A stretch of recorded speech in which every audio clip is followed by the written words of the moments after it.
Yeah, welcome to the yard, it's that Birdland sound. Pigtown Sports, yeah, we holding it down. Bleeding orange, dripping purple, that's the code we claim. Crab cake, hustle, Old Bay in the veins. From Camden Yards to the air, we all the same. That beat more fire running deep in our veins. From the block to the booth, yeah, we bringing that flame. Pigtown Sports, steady carving the game. Talking stats and facts, we don't cap, we react. Breaking plays, dropping gems, keep it all exact. Ravens on the rise, O's back in their zone. We the next up, Baltimore zone. Yeah, microphone heat when we speak that truth. It's Pigtown Sports, yeah, we speak for the youth. Yeah, grab a crab cake plate, pour that natty bowl. When the mics turn on, man, you already know we the best up and coming Orioles podcast today. Spitting stats and facts with that Old Bay flame. From the block to the booth, we don't play no games. Pigtown Sports, remember the name. What's going on, everybody? A quick reminder, Pete Alonso is an Oriole, in case anybody forgot. I'm sure we are all still riding the high just as much as I am here on Big Pete being a Baltimore Oriole here. And let's talk about that press conference for a second. That press conference was awesome.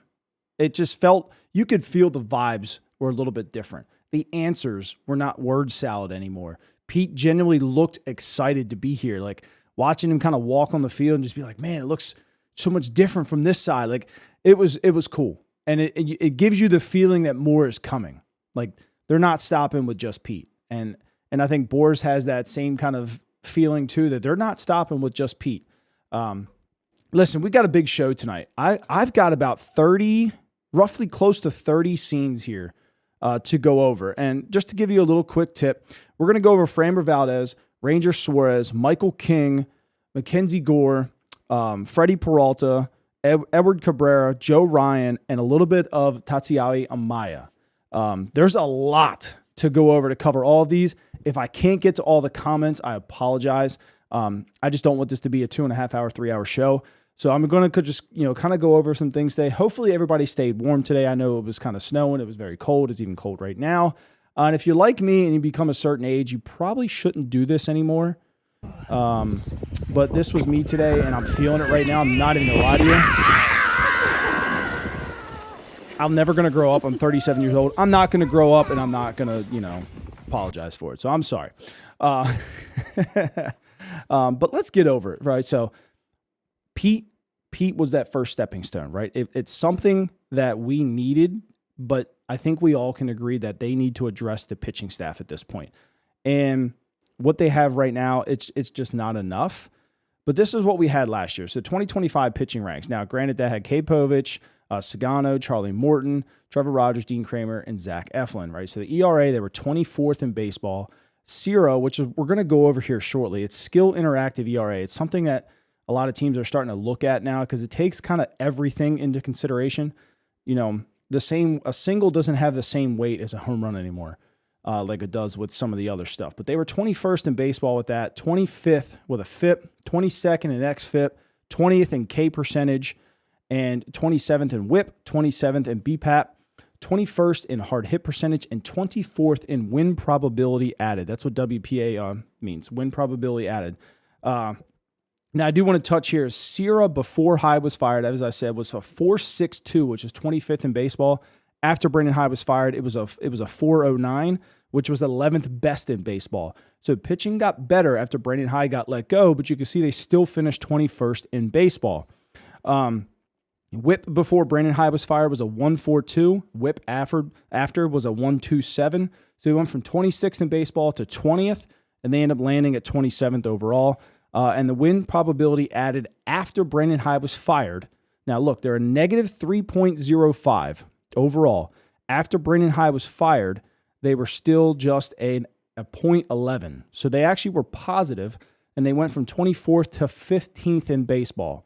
So you can imagine how bad they were that they finished after Brandon Hyde in 15th and still finished 24th. Like, what happened after Brandon Hyde was fired that changed the pitching staff? The same pitching staff. Now, was Drew French kind of handcuffed with what he could do? Or was the locker room just that bad? We don't really know, but the numbers kind of speak for themselves here. But right now, at this very moment, this is the Orioles starting staff. Kyle Bradish, Trevor Rogers, Tyler Wells, Dean Kramer, Povich.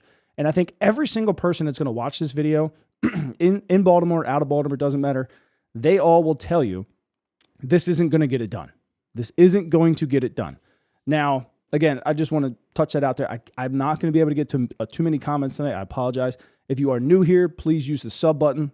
Drop a like on the live here. We're going to try and get this thing pushed out because the Orioles need some pitching, and we need to find out who they are. So back to SIRA here. So an elite SIRA is a 3.2 or lower. A very good is a 3.20 to 3.7. And an average is from a 3.7 to a 4.10. And why I'm kind of going over all this. So they say SIRA is one of the best stats to have for judging a pitching skill. It uses strikeout rate, walk rate, ground ball rate. But the key is it understands that not all pitchers are built the same. A ground ball guy doesn't need as many strikeouts. A fly ball pitcher better miss some bats. So SIRA models those interactions to estimate how many runs a pitcher should allow going forward.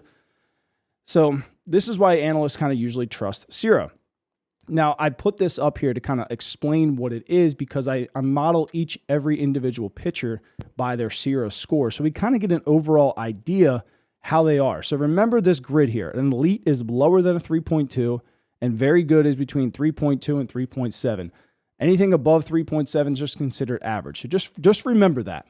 So I also am pulling off best offenses considered by WRC+. So this is the top 10 offenses, and which is kind of funny because not all of them made the postseason. But the Yankees were the top team, Dodgers, Mariners, Blue Jays. I don't think those four, they don't really trick anybody. Those were some legit offenses. The Mets, by all means, I can promise you that Mets fans would tell you they didn't know they were on this list. Cubs, Phillies, D-backs, Brewers, and Athletics. And I think the Athletics probably shock almost everybody. But again, these are the teams that I judge all of these arms by, and how did they basically perform against them? They all made it, I think, at least 10 starts, except for Michael King because he finished the year early. But we'll go over all that. So the first one we're going to kick into Framber Valdez. I mean, you look at his percentile rankings. Fastball run value is still pretty good. It's at a 12, 91st percentile. It is a sinker. It's not a four-seamer. It's a sinker. And he uses it 44% of the time and averages about 94 miles an hour. It's pretty good. Ground ball rate is elite. Goes deep into ball games. But he gets hit hard. And that sinker gets hit hard mostly. Like, when I really dive through all the numbers here, like, he gets pummeled sometimes with that sinker. But it's funny is his off-speed value is ranked at a -3, but he gets outs with it. It's very odd. Curveball 33% here, changeup 18%, slider 3%, and a four seam at 2% of the time. You can see all these. They just look like meh numbers, right? 3.66 ERA, 206 Ks, which is pretty good. 8.7 Ks per nine, 3.77 FIP, 3.34 xFIP, and a 1.49 wins probability added. Now, these were his pitch splits ranked between like how they did against right-hander or left-hander. You can see the L on the right and what they did. So the sinker, 285 average against righties, 284 average against lefties. Curveball, though, 212 with a 50% K rate, with a 48.3% whiff rate. So that curveball against left-on-left curveball was pretty good. Slider had a 38% whiff rate, 30% K rate. All very good numbers. Now, again, with the curveball, remember, his off-speed value was a -3. Curveball, even against righties, a 43% K rate and a 43% whiff rate. Why was his off-speed value ranked so low? Don't know. But a 3.66 SIRA, which was eighth among lefties. Now, remember, 3.66 is about above average. So we're looking at potentially the top arm on the market, and SIRA has him ranked as average, which I thought was kind of interesting. But let's look at what his curveball was, right? Nasty coming out of lefty. Beautiful pitch, honestly. This is what he did against the top 10 offenses with WRC+. 13 games, 80 innings, a 2.8 ERA. That's pretty good. 70 Ks, 34 walks, 351 slugging, just a 20% K rate, 129 whip, 387 FIP, 368 xFIP. So, did Framber Valdez lock it in when it came to facing some of the top teams in the game? I think he did. I definitely think he did. So the big question mark with this is the concerns over his attitude. Does Framber Valdez fit in the Baltimore culture right now? I think we've all seen it. Pete Alonso is a big-time personality. Craig Albertnez, big-time personality, right? They shipped Grayson Rodriguez off for personality concerns. Would you bring in another? Why would you get rid of one to bring in another? To me, it seems like if you were trying to get rid of the personality issue, you probably don't want another one back. So does Framber Valdez actually fit the Orioles? It's a big question because, as you can see, when the going gets tough, Framber usually delivers. Now, is it a focus thing where he maybe gets hit around a little bit against some of the lesser teams? I don't know. He didn't have the strongest second half in the world. He had a 5 ERA in the second half. Does Framber fit? Don't know. The nice thing is we get to see some of these other guys and then make a decision at the end. Now, Ranger Suarez, much better percentile rankings here. He had a 5-pitch mix, almost a 6-pitch mix, if you really count the slider, threw the sinker the most of the time. Now, the thing with Ranger that people are having an issue with, now you can see the fastball velo being at the 7th percentile, a 90.5. He's lost 4 miles an hour since 2022 off this sinker. There's some concerns on how this arm holds up and how his body holds up for wanting a 7-year contract. The intangibles here are very hard to deny. The 31% hard hit rate, 98th percentile, very good. The walk rate, very low. The barrel percentage, very low. Whiff rate, kind of mingling, not very great. Exit velocity at 86. He gets a lot of soft contact. Off-speed run value is great. The pitching run value, everything on the percentile rankings looks great. 3.22 ERA, 151 Ks, 864 K per 9, 321 FIP, 361 xFIP, and a 2.36 win probability added, which is pretty good. It's pretty good for an individual performance. Same thing, lefty versus righty here. Look at this slider here against lefties. 61% whiff rate. Now, granted, he didn't face many lefties, and I don't know if that was by design. If people just didn't want lefties to face him because he's so tough. 61% whiff rate and a 60% K rate on just 94 pitches. That's pretty good. Now, granted, it's a very small sample size, but you got to look at it at least. Change up 40% whiff rate. He only threw 40 of them. Curveball 38. So his off speed is absolutely elite. Against righties, he had a 24% K rate with a changeup, 32% whiff rate. And then the slider at the bottom there, well, I'm not even going to count that. There's only 8 pitches. But look at the sinker against righties. Almost a 350 average, 347 with just a 4% whiff rate. You're not throwing the ball by many guys when you're only throwing 90, 91, maybe 92 miles an hour. You can see that the K rate was only 19%. That's not very good. The cutter, 14% K rate. It's not very good. 305 average again. So basically, when Ranger has to throw the ball hard, he gets kind of demolished. I mean, look up top against lefties, right? A 333 average on the 4-seamer and a 286 average on the cutter. He only throw it 21% of the time. 232 with the sinker, though, is a little bit better. So that means he's kind of running the ball down and in on the hands against lefties. But a 373 SIRA. 373. Above average, right? So you got a guy looking for 7 years by SIRA standards is just above average. So, but let's take a look at his best pitch here. That changeup is just, it's filthy. Filthy. 79 miles an hour changeup. Filthy. Filthy. Now, what did he do against the top offenses? 9 games, 51 innings, 3.53 ERA, respectable. 12 walks, 55 Ks, a 365 slugging, 25.6% K rate, 125 whip, 263 FIP, and a 319 xFIP. Very good numbers overall against some of the better offenses in the league last year. Again, the concerns with Ranger Suarez is how does this fastball hold up over time? How does his body, can he manage his body weight over time? And why has the fastball dropped from 94 since 2022? There's legitimate concerns, right? Especially for a guy asking for 6-7 years. You're just not giving that up. You're just not. You shouldn't, at least.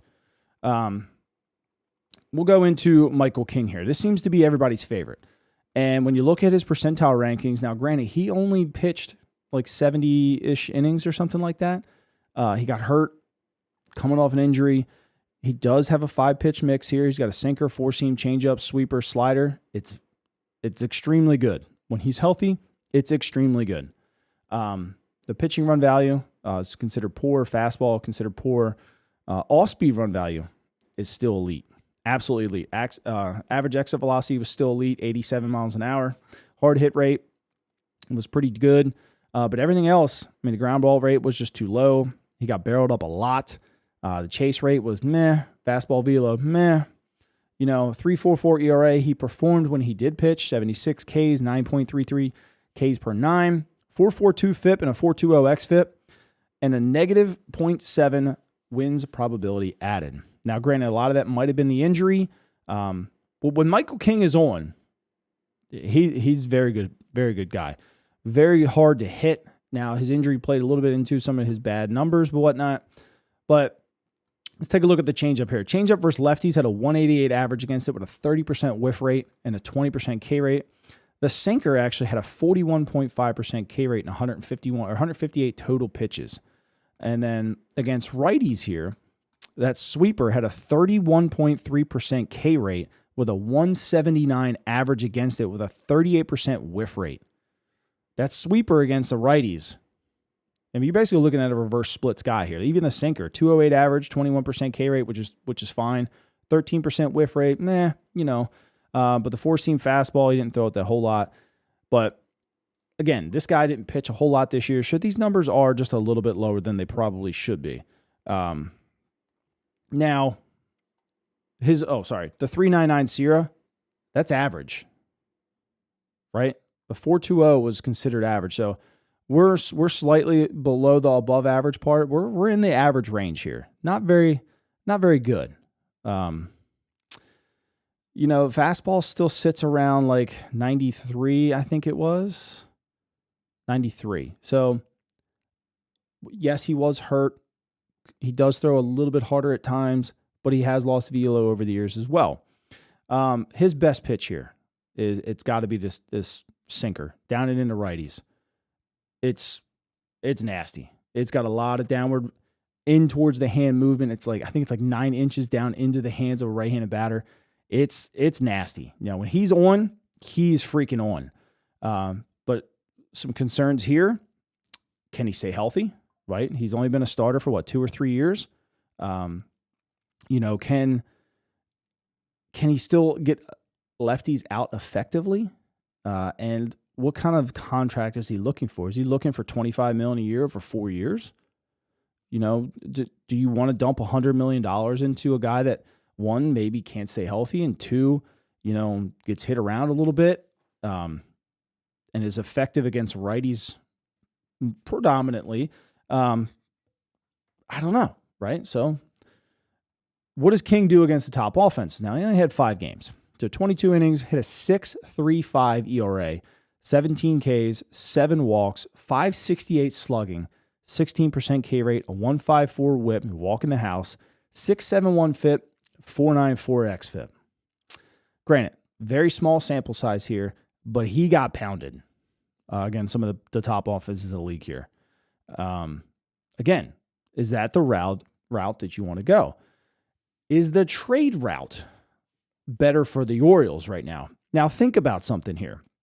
We saw the 3 top main arms here. Now, you can maybe throw Zach Gallen in here. I'm not putting Zach Gallen in the class of those guys. Do you want to sink money into one of these 3 starting pitchers just because we need an arm? Or is it smarter to sink money into another bat? A la Cody Bellinger, maybe Kyle Tucker, maybe Bo Bichette, which the Orioles are talking to all 3. And do they feel like their money has a better value with an hitter than it does these 3 starting pitchers? Very well. Does any of them really jump off the board at you, or do we really just think that we have to have a starting pitcher? You go and sign another bat, now you're creating multiple guys that are available for some of the guys that are available via the trade. One of them being Mackenzie Gore. Now, Mackenzie Gore is a high velocity lefty who gets a lot of strikeouts, and he's got a pretty decent breaking ball. Now, his fastball velo is at 95, but it will tick up to 98 sometimes. Now, he can reach back, and he's still 26, 27 years old, and he can let it go. Got a four-seam, a curve, slider, changeup, and a cutter. Now, as you can see, whiff rate, pretty good. Almost 30%. K rate, almost 27.2%, pretty good. Chase rate's almost a 30. Average exit velocity, so he does get hit pretty hard at times, and he gets good extension. He's a tall guy. He gets down that bound there. Walk rate, not very good. Like I said, gets barreled up pretty good. Hard hit rate, pretty astronomical there, 44%. Ground ball rate. Now, one thing that I do want to touch on, DC did fire everyone. So is it possible that he just didn't have good coaching there? And could someone else unlock him? Now, when you listen to Toronto, they still think there's still left, something in the tank for Dylan Cease for them to unlock. I would feel the same way with Mackenzie Gore being his age and the kind of the stuff that he's shown. Now, I do see the numbers. 4.17 ERA, 185 Ks, which is pretty good. 10.43 K per nine, 3.74 FIP, which is better than his ERA, and a 3.78 xFIP with a 60.63 win probability added. So he was better than his numbers kind of showed. Now, he maybe had some bad defense behind him, maybe had some bad luck. I'm not really sure. But let's look at what his pitches are. The slider here against lefties with a 41% whiff rate and a 37.3% K rate. Now, same thing that we saw with Ranger. It didn't look like a lot of teams put a lot of lefties against him, probably because of these matchups here. But the four-seam fastball, remember we said he got hit hard? Yeah, 368 average against it with a 632 slugging left-on-left matchup. So something about his four-seam, well, more than likely it doesn't move at all. Lefties were picking it up really well. What they weren't picking up, obviously, was the slider, right? A 305 slugging against it, 195 average with 70 whiffs. So lefties weren't picking that up at all. Now, the four-seam was still getting hit hard, just not as hard against righties. It was a 443 slugging, just a 19% whiff rate.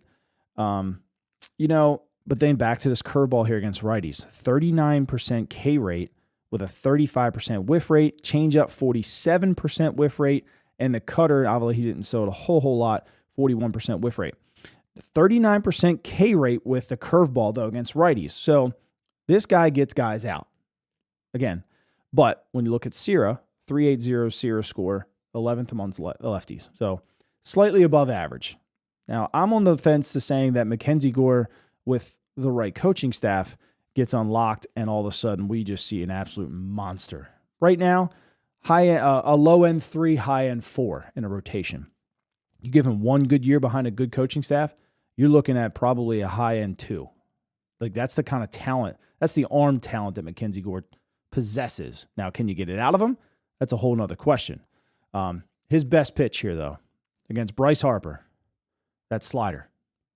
It didn't look like it moved much, right? And that's what I thought, too. This was his most effective pitch, and it didn't even look like it moved a whole lot. Is it the arm angle?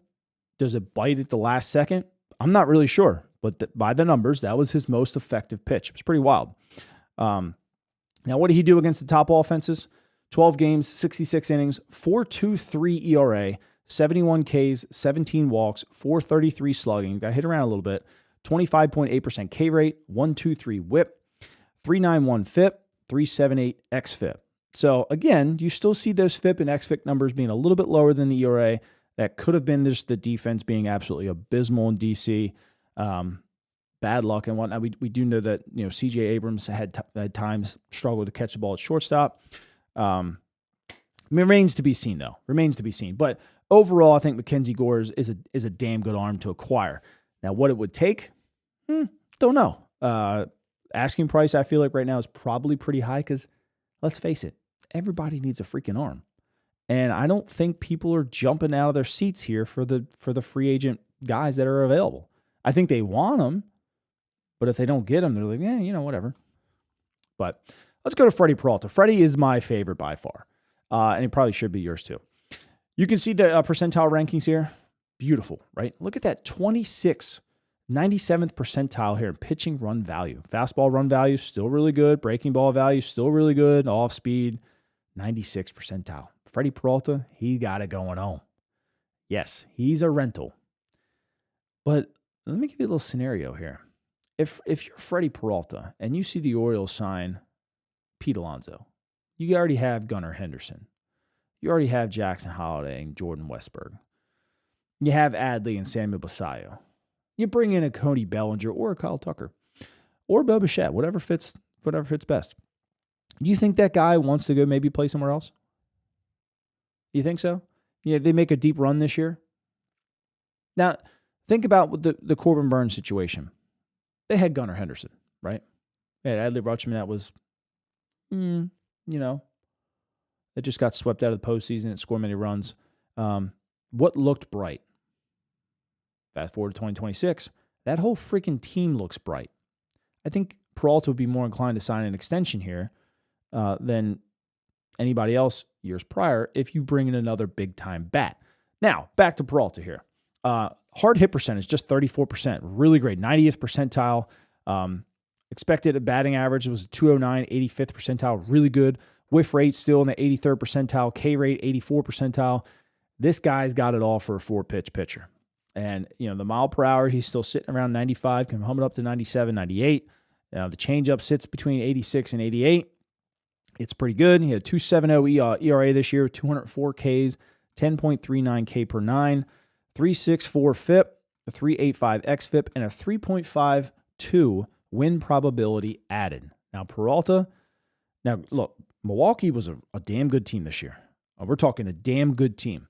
And they got contributions from absolutely everybody, but I think Peralta really elevated them probably past where they should be, but that remains to be seen.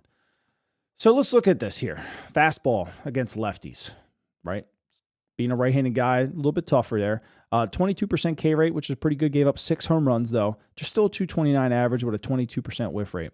Now that changeup, even though he only has 16% K rate and a 156 average against it, he had 30.5% whiff rate. I mean, that's pretty good. Curveball, 34% whiff rate here. 39% K rate. Now, righties, 25% K rate with the 4-seam fastball and just a 391 slugging against it with a 198 BPAP. Now, his SIRA, a 3.68, is 17th amongst righties. Again, that puts him in that above average range. I just feel like he performed better than it at times. The changeup against righties, 37.5% K rate with a 41.4% whiff rate. Changeup was nasty. Absolutely nasty. A 268 slugging against it. Now, if you were a righty and he threw that and it come running down in on you, yeah, good luck, man. Slider was pretty good. As you can see, the K rate was really good. The whiff rate was 52%. So a righty against Peralta, you basically went up there just praying to make contact at this point. Peralta, by far, I think, is the number one target for hopefully the Orioles and probably for everybody else in baseball. If he's really available, I think that's the guy. Let's look at his best pitch against Manny Machado here. Fastball, right? What makes that fastball so good? We saw the numbers, right? Fastball here at 25% K rate. The numbers against it are low. The slugging against it's low. BPAP when it's low. Doesn't even look like it moves a whole lot, does it? He's got a funky little delivery. Kind of watch it here slow. It's like a snap, and you don't even see it coming, right? You see it here. It's below him. You see it there, and then it just, boom, just snaps out of that hand. Look at his elbow. His hand is behind his elbow almost. Nasty looking. It's hard with, it's only shot in 720 and 30 frames per second, so it looks terrible. But when that thing it's like a slingshot out of his arm, and it's on you. And as a righty, that's tough to pick up, man. And it's tough to pick up.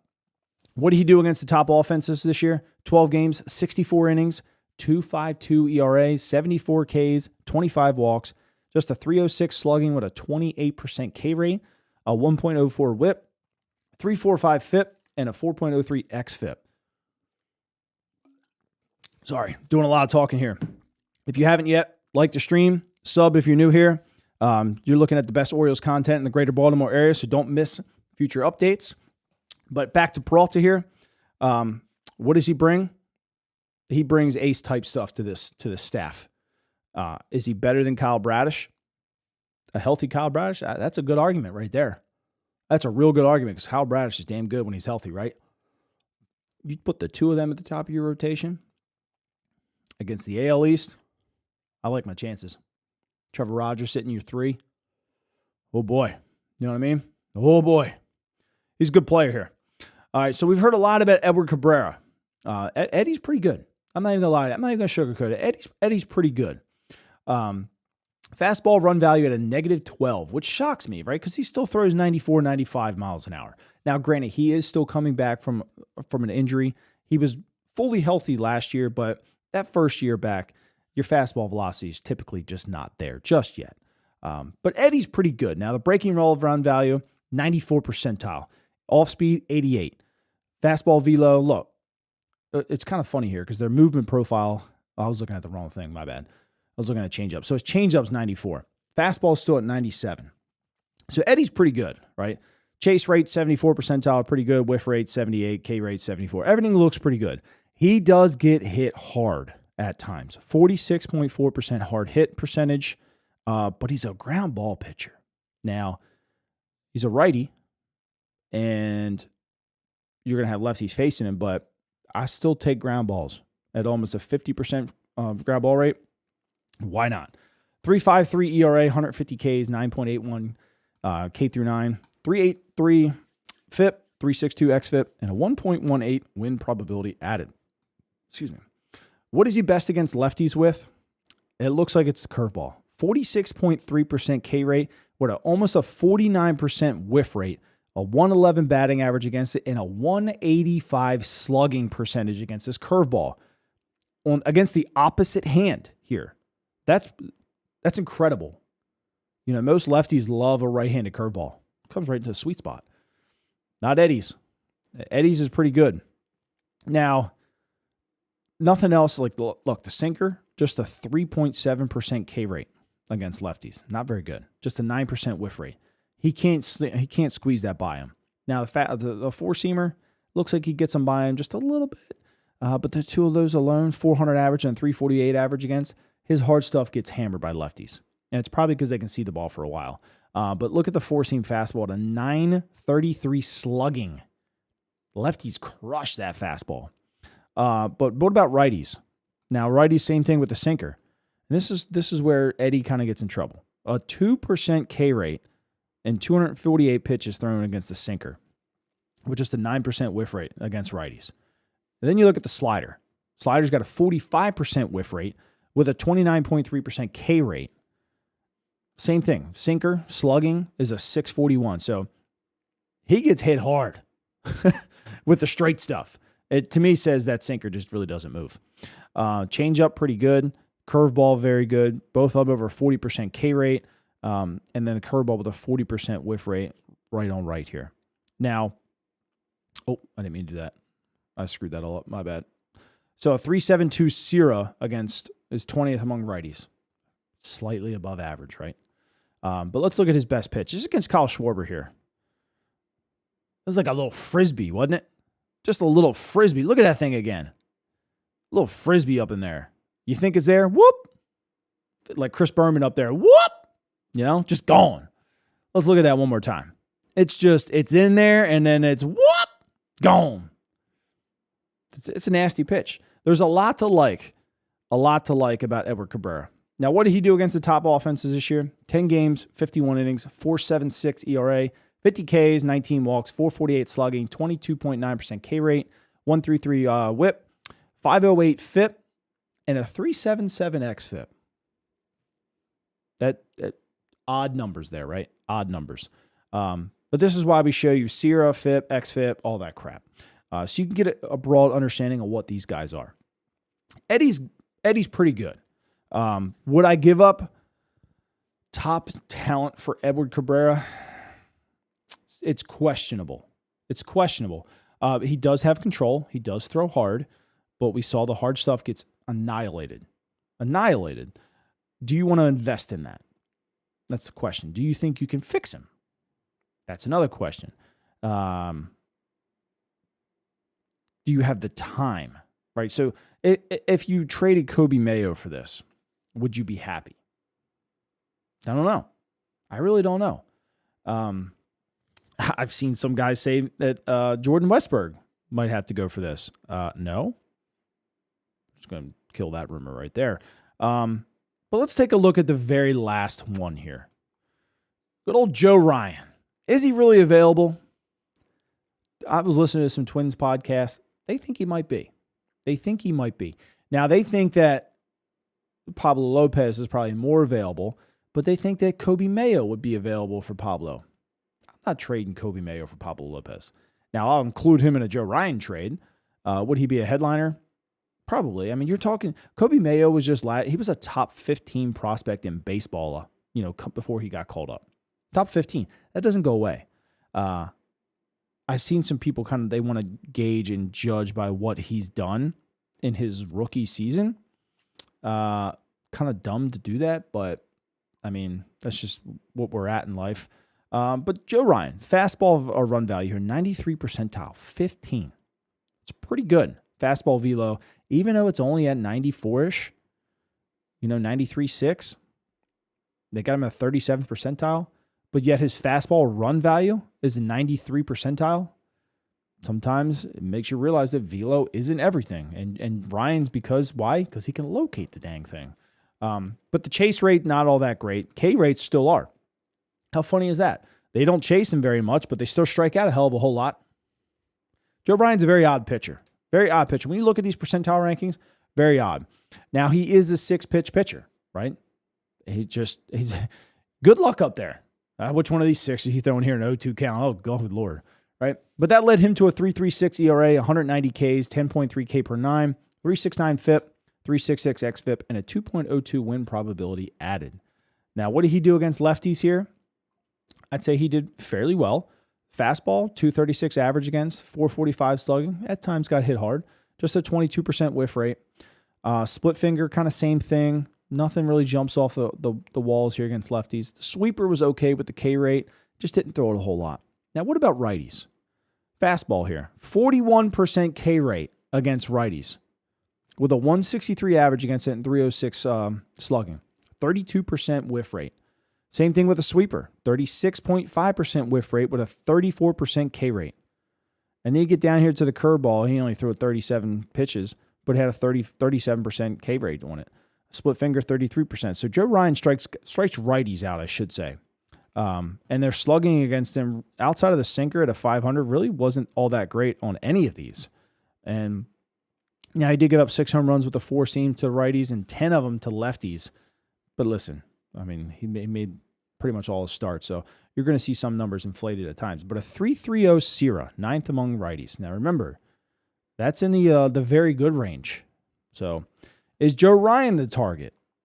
Don't know. Now this is against Fernando Tatis. Look at that fastball, 96. The arm angle is what I think does it to me. It's got to be the arm angle. I mean, Joe's not a big dude, right? The extension's not all that great. How does this freeze up such a good hitter? Keeps himself nice and compact. Arm gets here. And then it just explodes out of his body. Now look, it looks like it's coming in on close to his body. Most guys release it from right around that range. And then he gets way out away from his body. And then it just explodes through there. Woof. Woof. 96. Good luck, man. Good luck. What did he do last year against the top offenses? 11 games, 57 innings, 3.95 ERA, 75 Ks, 19 walks, 387 slugging, 31.3% K rate. 116 whip, 336 FIP, 339 xFIP. We've seen all this. If somehow you can land either Peralta or Joe Ryan, I think you set yourself up very, very well, and then go get a Mackenzie Gore or even an Edward Cabrera at that point, whatever. But you have to land one of those guys first. What if you landed both? Oof. You'd have to give up a lot. I'm not even going to sugarcoat that. You would have to give up a lot. But my God, will we be good? You're talking about the best rotation of baseball at that point. You know what I mean? Like, that is legitimately the best rotation in baseball if you landed Peralta and Ryan.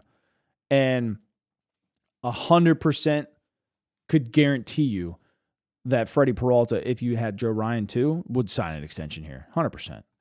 I missed a chat by accident, and it's showing me that I missed it. Orioles Fanky gave me a $1.99 super chat. Compare Freddie's home and road numbers. First of all, thank you very much for the super chat. I highly appreciate that. I will do that for you. Give me just a second here to pull this up. Let's go down here. I should already have some of these guys open here. Nope, I had a different one open. I was comparing Kyle Tucker. This is going to be another video coming up. Kyle Tucker versus Cody Bellinger here, and which one that I like. But let's take a look. You're saying Freddie Peralta, I'm assuming, right? Let's take a look. Freddie Peralta, home and away splits, right? Home versus road numbers, okay. All right, splits tools. I'm going to pull this up as fast as I can for you. If this thing wants to click on something. All right, let me go up here and use Safari. I was trying to use my iPad real quick, but it's just not working. All right, Freddie Peralta. I like Freddie. I have not looked into his home and road split, so if this is something wild, I'm going to be... All right, so home is... Ooh. He had a 1.77 ERA at home in 17 starts. Only gave up 7 home runs, had 108 strikeouts with a 297 slugging at home.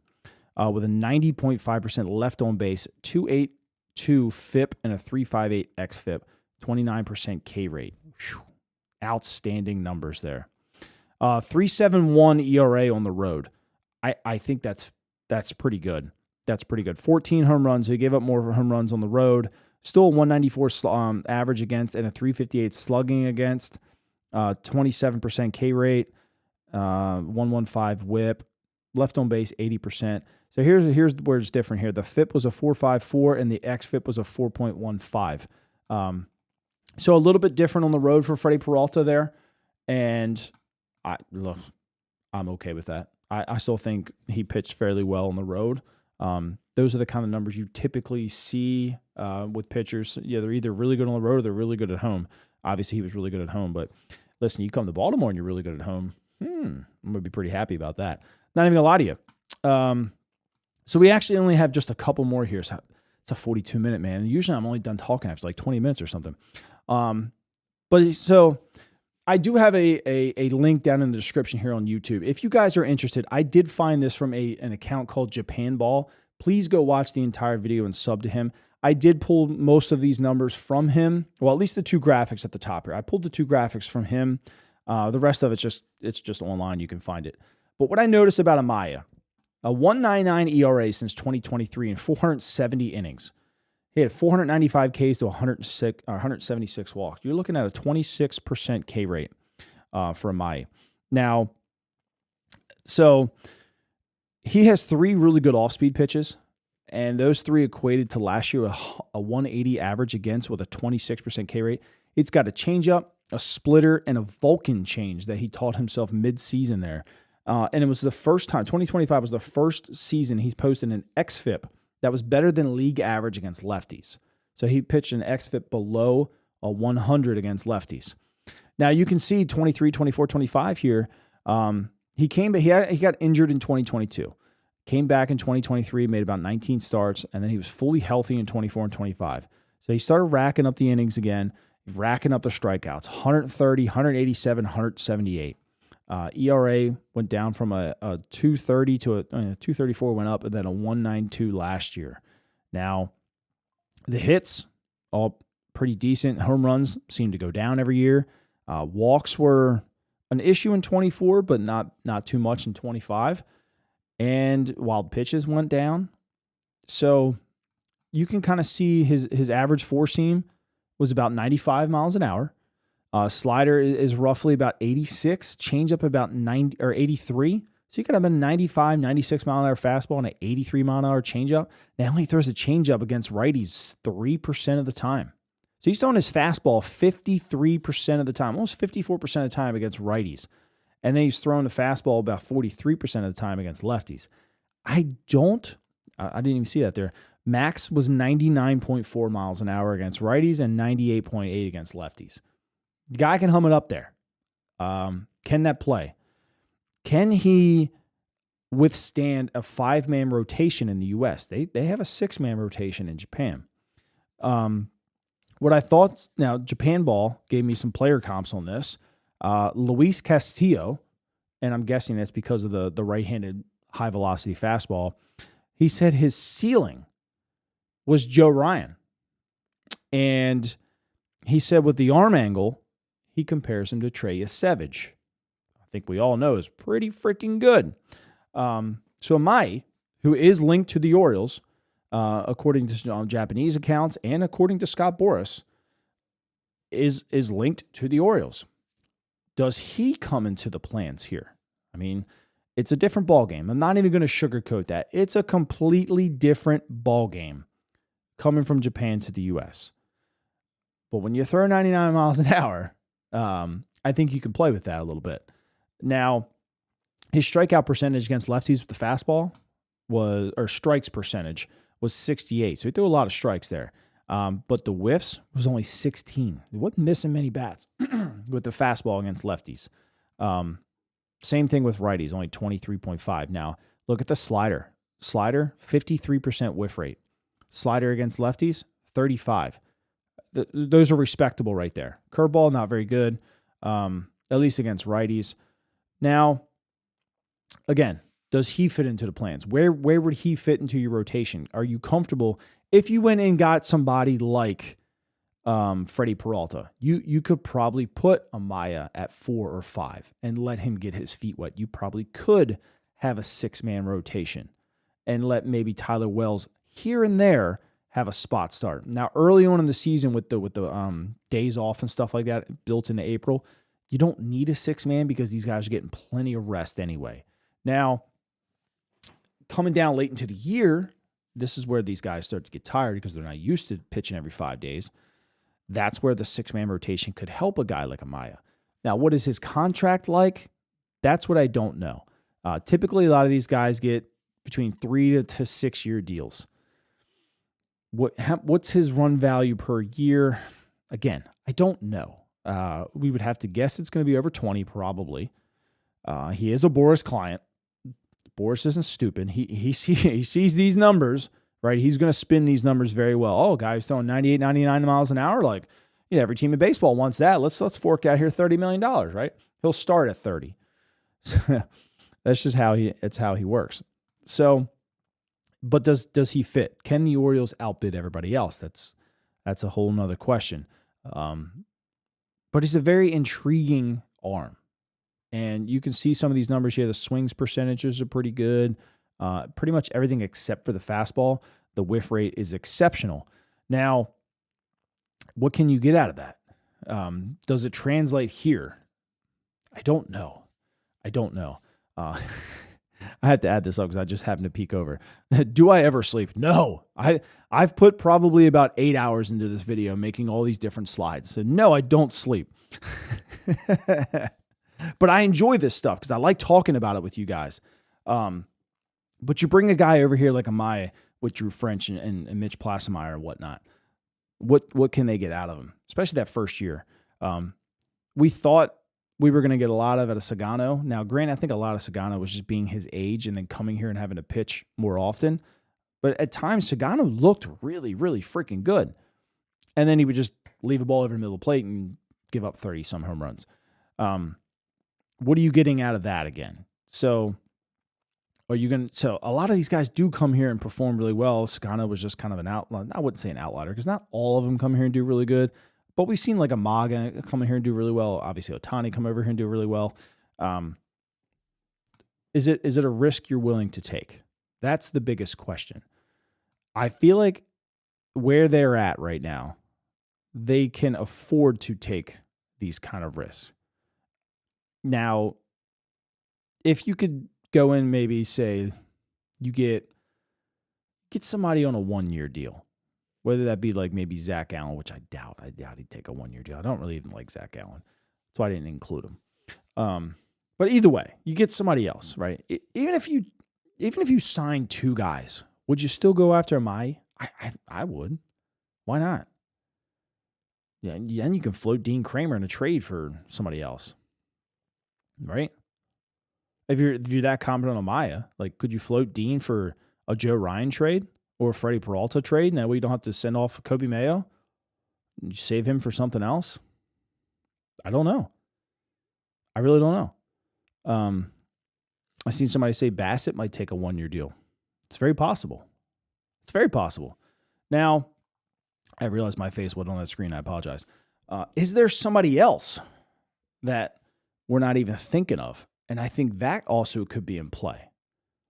You know, we only kind of hear things, and I think a lot of it sometimes fluff. What we're hearing a lot right now is fluff. But, you know, is there somebody else in play that we haven't even heard anything about? And why I say that is because the way that the Orioles and Mike Elias have been operating lately, it's been in silence. Everything they've done has been in silence. And I can tell you from the stuff that I hear, the national guys aren't talking about it. So there could be somebody else in play. Who that might be, I don't even know, right? It's going to be somebody that probably none of us are even looking at for if in the trade market at least. But it very well could be some of the guys that we're all linked to. I see Aaron here say from Glassnow. I've looked into Glassnow heavily when they said that he was available. Glassnow would be great here. It's just, you got to keep him healthy. You keep him healthy, his swing rates are amazing. K rates are great. Velocity's still good, but he's legitimately made of glass. So that's the big question there too is, you know, what else is available? Is Blake Snell available? Would you take Blake Snell? Would you take that contract on? Maybe. I don't know if they're really inclined to move him, but I mean, it depends what they pick up, you know? So I it's a tough call to really say, to be completely honest with you, but we've seen a lot of arms here tonight, and I'll be able to start hopping on some comments here. After seeing all the numbers, what are we thinking as far as who's the best? And I see James said, what about Cole Reagans? I don't know if Kansas City would be inclined to trade Reagans over Bubic. Is it Bubic? Bubic? I don't remember. They're going to make a run for it. I don't see them trading Reagans just yet. Now, obviously, everybody in this league has a price. So if you blow them away, yeah, maybe. You never know. There's another name I like here, Shane McClanahan. Look, there's another guy that I chat with often here, Sean Whipple. He likes Drew Rasmussen. I know I just butchered that, and he's going to yell at me later for saying that. But Rasmussen is very good, and that's an arm that we could float around. Zach Littell would be decent. I would probably prefer him in the bullpen. I don't know if he's going to take a bullpen job yet, but I do like him. Let's see. Mayo and Mountcastle for Cabrera for the Marlins. I don't think you trade both because the Marlins don't have a need for both of those. The Twins apparently do want Mountcastle from what I've heard. But they would be more for one of their like younger guys that haven't made their debut yet, which, I mean, I think I would be okay for that maybe. I'm not sure. But we'll see. We'll see. Mounty's defense is underrated. I completely agree with that.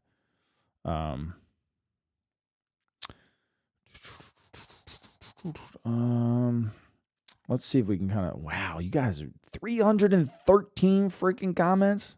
I never read all this. Man, you guys were going off tonight. Good and googa mooga. I appreciate every one of you, though. Appreciate every one of you.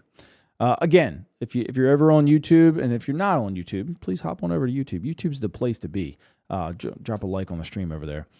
Let's see, Mike Plummer says, you need elite young pitching. Go get Skubal. Mets and Dodgers have it, and we don't. I don't disagree with you there. I would love to get Skubal. The problem is how much do you want to give up for 1 year? The Dodgers, from what people are rumored to say, and I'm not sure if it's really true or not, but would be giving up like 5 of their top 100 prospects for 1 year. Now, granted, he's likely going to sign a deal there if he gets back. Like, why wouldn't they? Why wouldn't you? You know, you got a team that's just won the World Series. They're competitive every year. They got friggin' Ohtani and Betts and Freddie and everything you want. They got it. All right, you would probably sign a deal there. Plus, it's in LA. But with the Orioles, could they afford to give up that much for 1 year? I just don't think they do. That's the problem. I just don't think they do.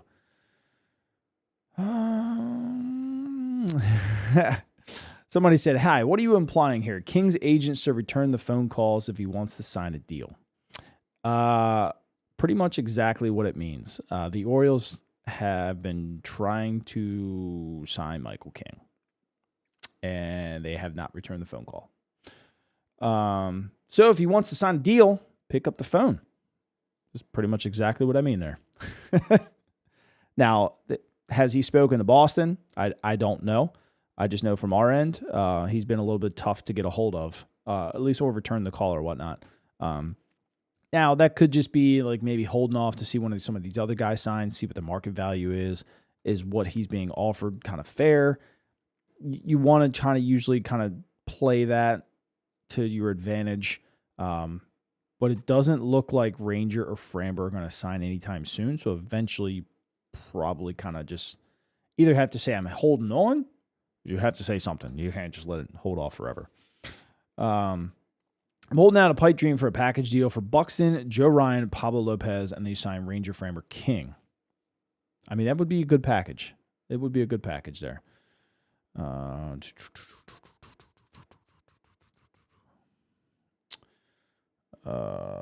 Let's see.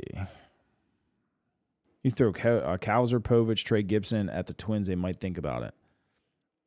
I think Trey Gibson moves the needle for a lot of teams. A lot of teams.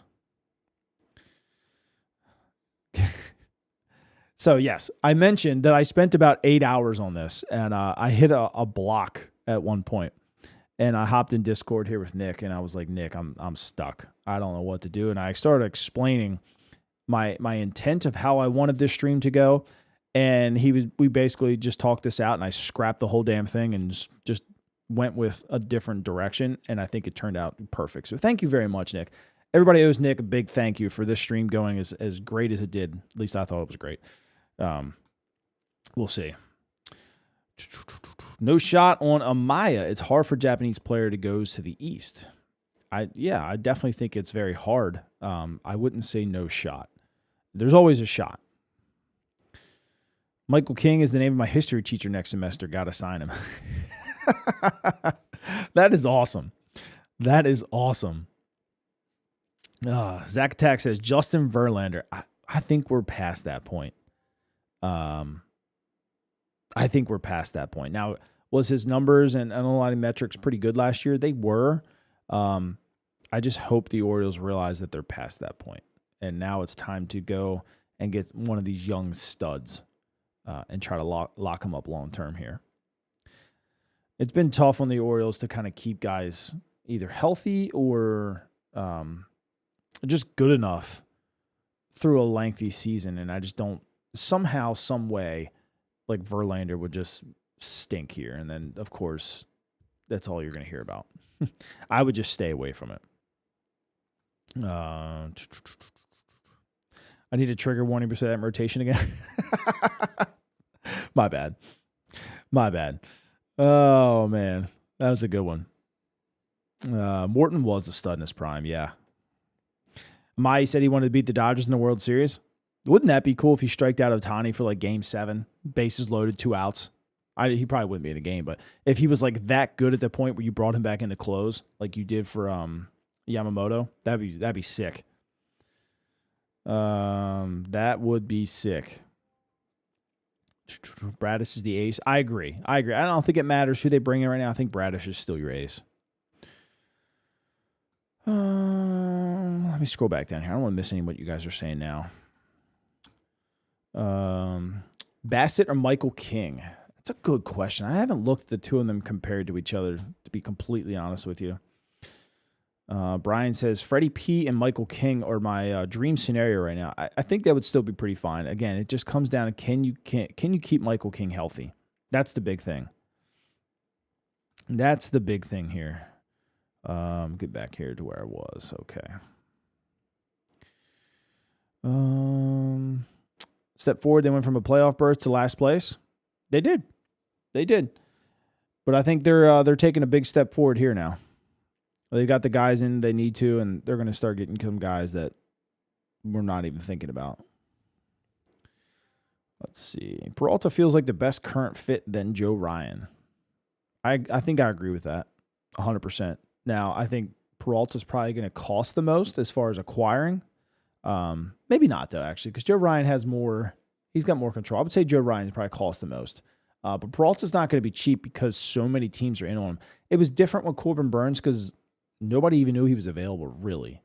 They talked about it, they floated it, but Corbin Burns really wasn't available. And then all of a sudden it was just, boom, Corbin Burns traded, which was fantastic. But I don't really think, now that they've made it public that Peralta's available, every team in baseball is trying to get him. So it is, you're going to have to overpay everybody else. So I don't think he's going to be pretty cheap.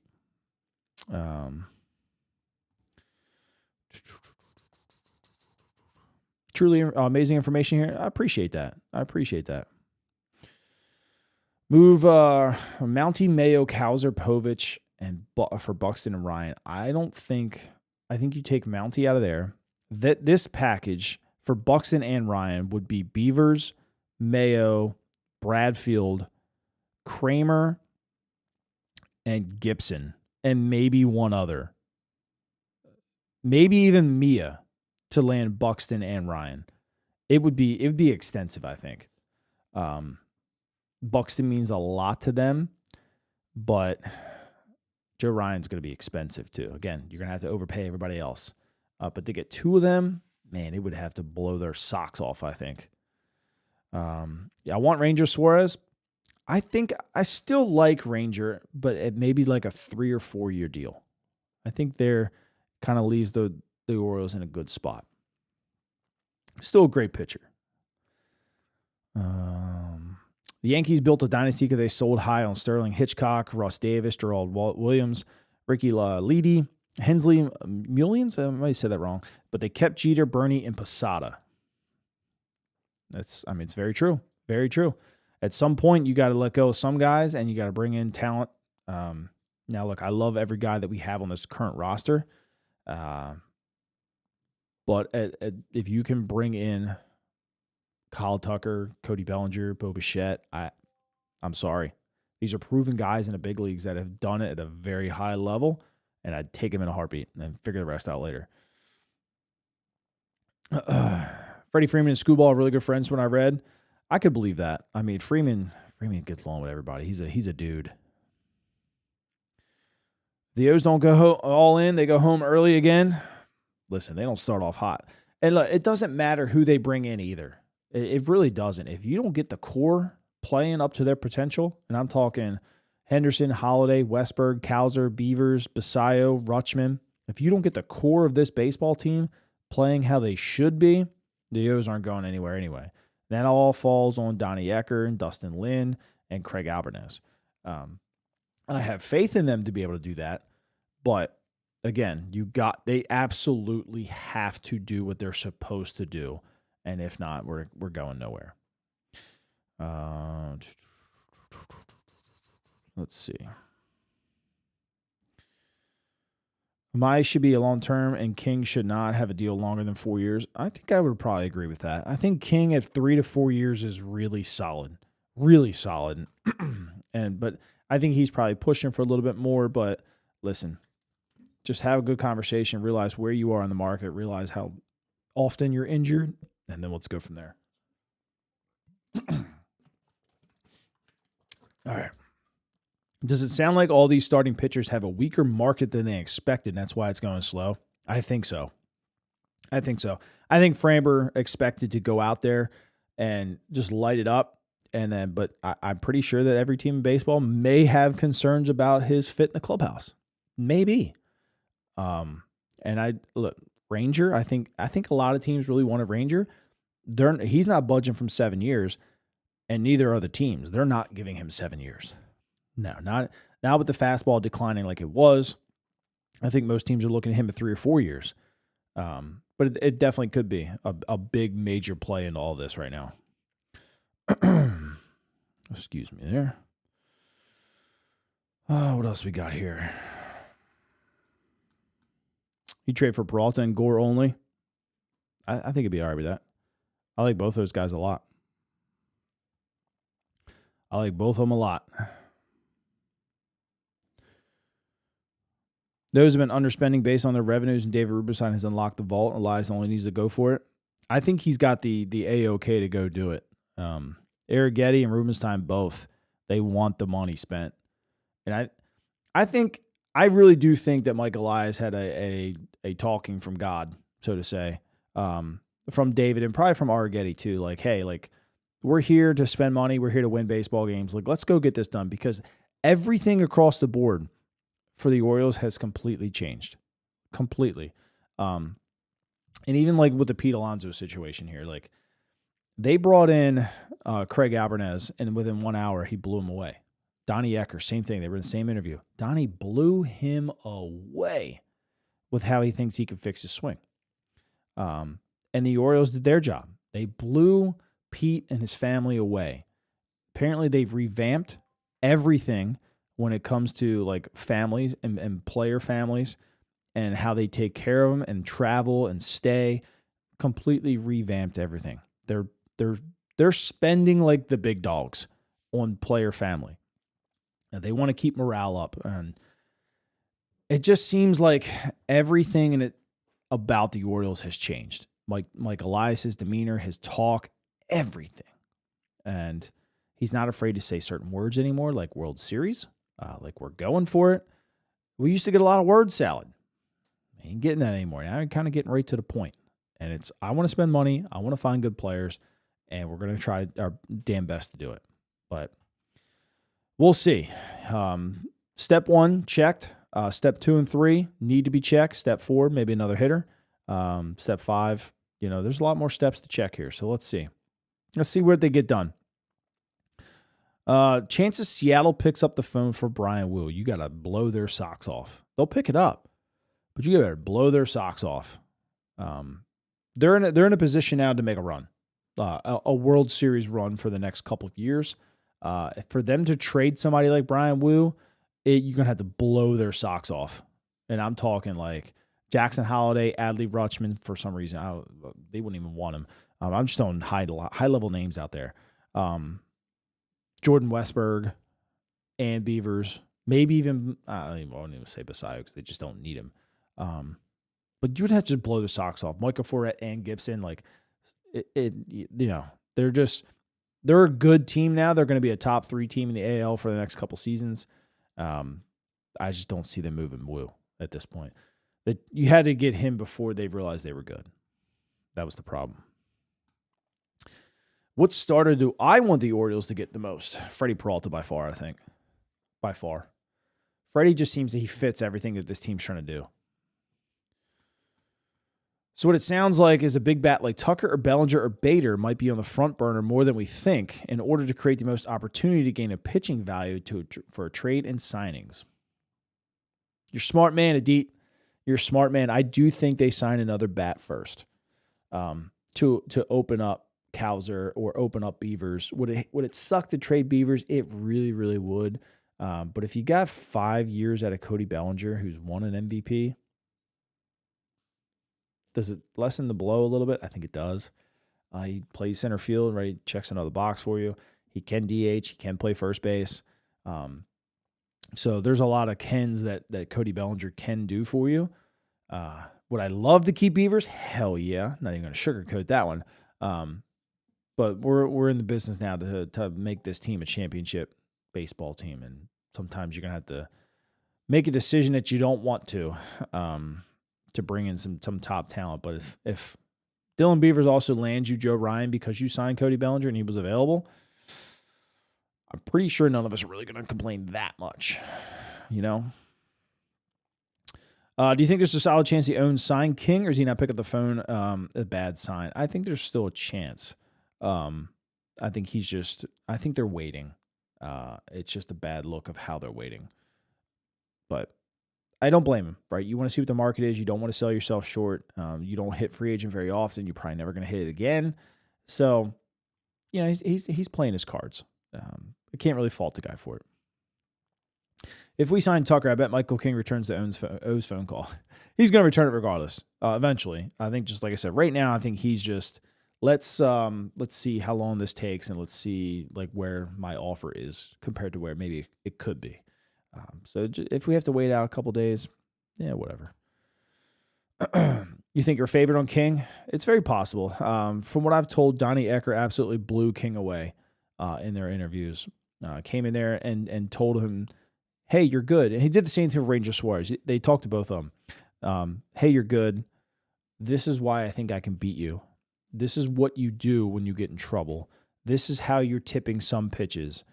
And it showed him all this within an hour. Blew both of them away, Ranger and King. So Donnie Ecker is one of this team's treasures. So get to know him very well and get to appreciate him, because Donnie is going to do wonders for this baseball team. But I do think that King still favors us because he was pretty blown away. Are the Orioles seriously interested in Kyle Tucker? They are interested, yes. I think it just comes down to how much money you want to allocate. Now, from what I was saying earlier when I was looking at on my iPad, I was actually looking at between Bellinger and Tucker, and I'm going to make a full video on this about which one might fit us better. Just from quick glance, just looking at quick numbers, I might prefer Bellinger over Tucker.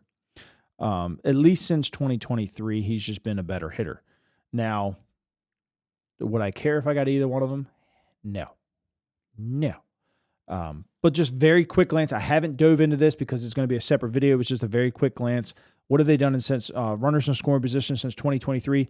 Bellinger 334, Kyle Tucker 316, Bellinger 199 RBIs, Tucker 151. So like I said, very, very quick. I haven't dove into this whatsoever. But OPS since 2023, runners in scoring position, Bellinger 933 and Tucker 966. Again, very quick. It doesn't matter which one of those two that you sign because they're freaking good. So I don't know. But do you have to pay $200 million less for somebody who's maybe 5 to 10% less from Bellinger to Tucker? I would probably go that route.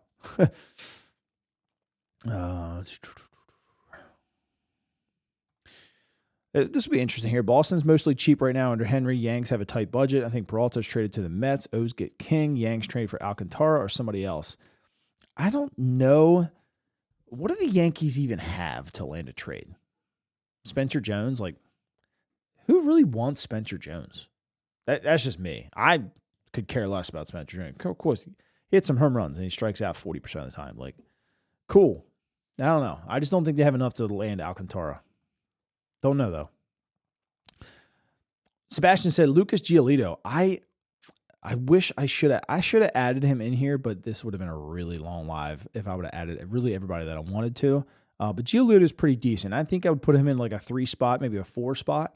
But I would still prefer Peralta or Ryan as a trade value first. And then you could add Lucas down a little bit lower. You could have Bradish, Peralta. You could flip-flop those. I don't care. They're your 1 and 2. Trevor Rogers and then Lucas. And I think you're in a pretty good spot there.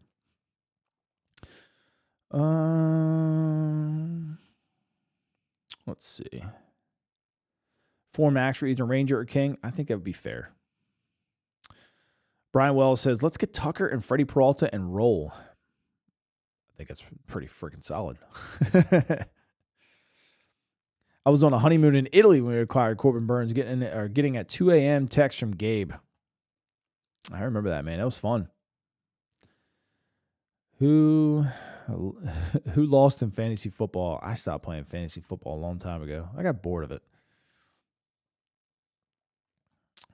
Yes, I do remember that. Opening day last year in Toronto, and they smoked the Blue Jays. They thought they were going to cook all year. I remember that, man. I'd keep Beavers at all costs. Cowser goes first from the outfield. I think that would probably be their idea, but you just never know. I mean, again, a team's got to want a guy, you know?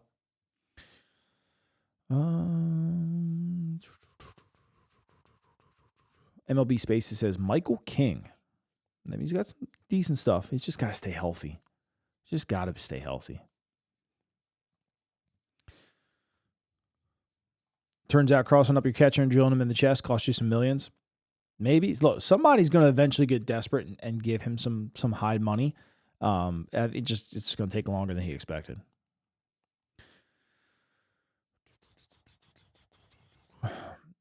The O's have $40 million to last year's payroll and $40 more for this year's improvements. Tucker and Amai are doable. I think you can add another one in there. I mean, you're talking about $80 million, and Tucker's only 40 of it. Amai's 20, maybe 25, gives you 15, 20 for another guy. I think it's really doable. You could probably add another Michael King in there with Amai and Kyle Tucker. Now, look, if you went Bellinger's around, 30?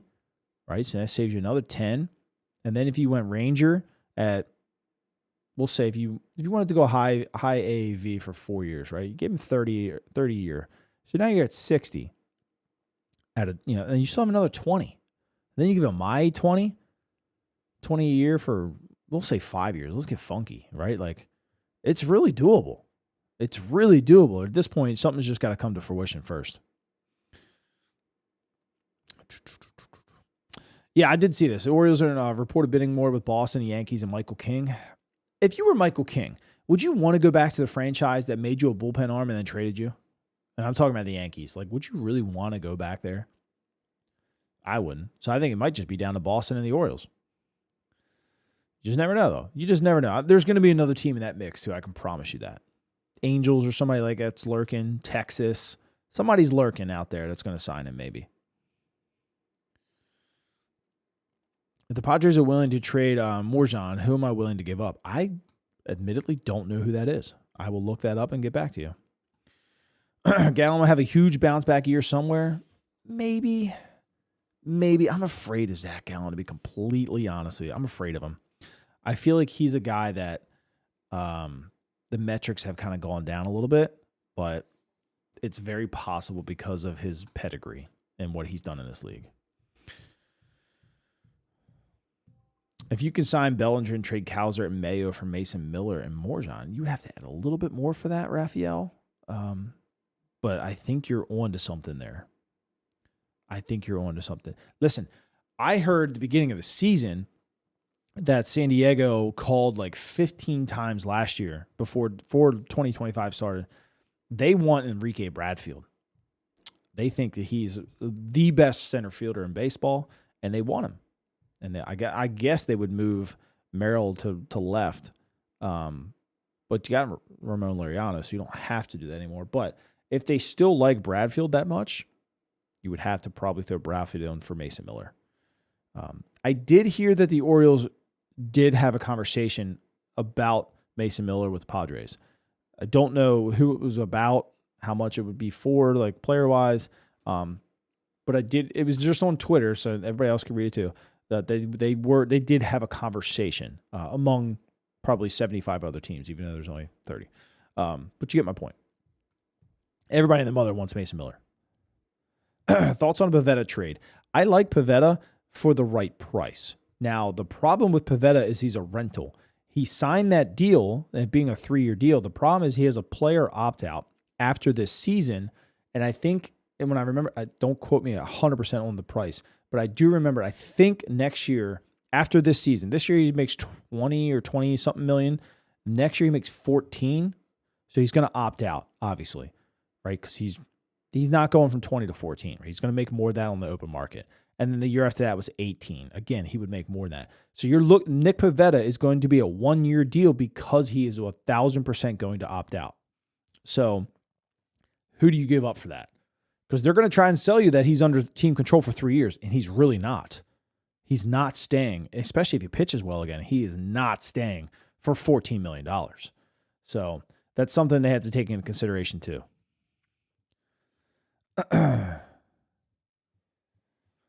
So let's see.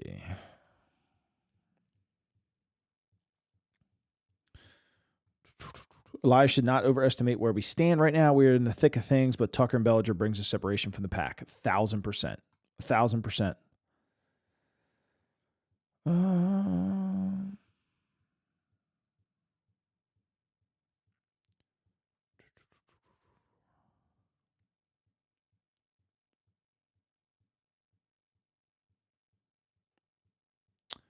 Let's see what else we got here.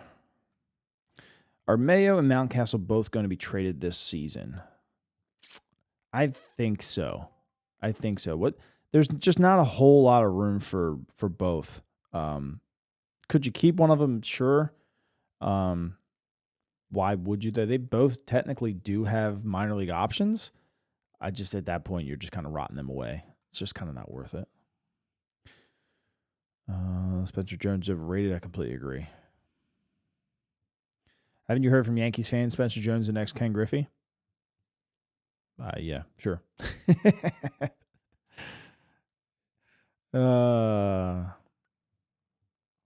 Everyone says the Jays are getting Tucker. Maybe he doesn't want to play in Canada. I'm going to tell you one thing. Jays better do something quick before the hammer drops on them. Cal's a runner-up for Rookie of the Year a season ago. Had 250 batting average, 30 home run player when he's healthy. Same could be said about Mayo. 1,000% agree with you, Rome. 1,000% agree with you. And I think this coaching staff could get Kobe Mayo to kind of unlock itself a little bit here. And Cowser too. And probably even Heston. But I think if you would sign Bellinger, like he does become available. And teams know that. They know he just, runner-up Rookie of the Year last year, and he was hurt this year. And I think that helps his value. His value is probably higher than what our fans would say that it is. A lot of teams like Colton Cowser.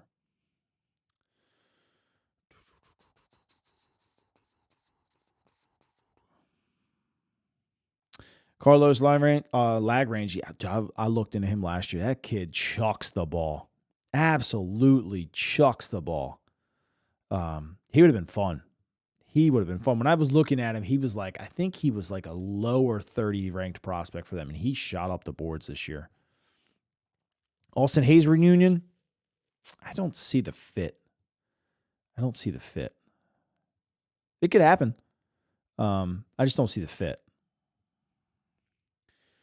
I hope we extend Gunnar and Westberg soon. I think the way that the relationship is going with Boris, I would say that that's very possible.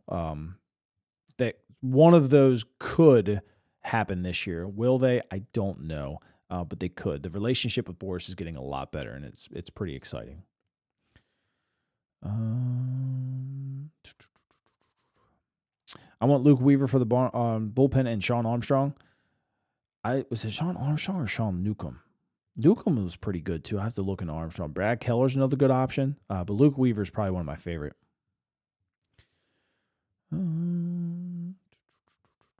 Ateet said, outbid the Red Sox for Alonso and then outbidding Toronto for Tucker or the Yankees for Bellinger. That'd be a new era. It would be. Morjan is an elite ground ball getter and gets some whiffs and strikeouts. Yeah, I admittedly don't know him too well, unless I'm thinking of somebody different. But obviously you had Mason Miller and Suarez and stuff that I don't think I really pay attention to too many other people. Didn't the Padres ask for Westberg, Mayo, Holiday, and Basayo for Woo! I think it was 2. I heard 2 of them. Basayo and somebody else. This was before that we signed Basayo to the deal, though. They want Bradfield package it.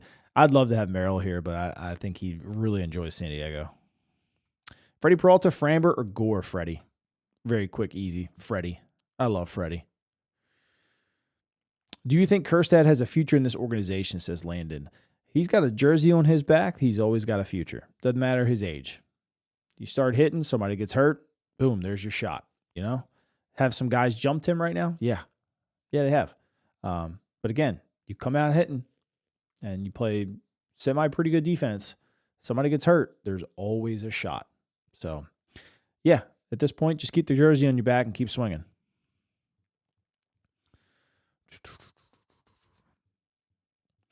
Did you see the MLB article saying Michael King's going to choose between the Orioles, Yankees, Red Sox? If so, why'd you say he doesn't pick up the phone? That's what I've been told. He hasn't been picking up the phone. They've offered him some deals, and phone just hasn't returned the call, is what I should say. Hasn't returned the call. But again, I was talking about it a little bit earlier. I just think that they're holding off as long as they can just to make sure that his deal is good. They probably really wanted to see Ranger or Framber signed by now. It just hasn't happened. It's just kind of leaving him in a bad spot. But listen, you only hit free agency one time in life. Not a lot of players even get to hit it. So he's not going to just take the first offer. So it's an understandable thing. Could he be trying to get a little bit more money between the 2-3 teams? Sure. Very well could be. Playing hard to get. Those things happen. Again, you don't hit free agency very often. You usually just hit it one time. He's gonna try his damn best to get paid. Big Jojo Romero fan? Yeah, me too. But hey, they want Bradfield for Romero. And do you want to trade Bradfield for a rental arm? It'd be tough. Now I'd send Honeycutt. I just don't know if that would get the deal done. Gore for Mayo, Bateman, and Povich. That might get it done, to be completely honest with you. Send back 2 lefty arms to boot, and then Kobe Mayo, and it solves 2 out of your 3 needs. That could very well get it done. But I'll be completely honest with you guys. That was a long stream, and I've put 8 hours into it, and I was sledding all day today with the kids. I'm exhausted. I'm going to wrap it up. I appreciate every single one of you that stopped in tonight. Every single one of you that may watch this entirety tomorrow, thank you from the bottom of my heart. 448 comments tonight. That's fan-freaking-tastic. That's awesome, guys. Again, I thank you a lot. This was something that I never really envisioned this channel taking off because I really didn't think people cared about stats that much. And I had somebody a couple years ago just say, you got to try it. You got to see where it goes. And man, I'm glad I'm listening because this thing it's blowing up over the last couple months. I'll be completely honest with you, since I bought my Mac on November 12th, like this channel has exploded, and it's all because of you guys. And I truly appreciate all of you. But I am going to hop off. Again, look out for this Bellinger versus Tucker video, maybe at some point this week. And then obviously if somebody signs, we're going live and talking about it. But I'll answer one last comment, and then we're getting out of here. How much do I think Framber is going to make? If I had to guess, and this is pure guess, I would say 4 years, 115. It would be my guess. I don't think his market is as good as he expected. But 4 for 115, I think, is still pretty respectable. I'm not the greatest at math, so I'll use the calculator here real quick. Was it 115, I said, divided by 4, 28.75. It's probably lower than he wants. He might want 30. I don't know. I would literally just spitball in there. But 4 for 115 would be a guess that I would have just off the top of my head. But I am going to hop off. Again, thank you to every single one of you, and I'll catch you guys later.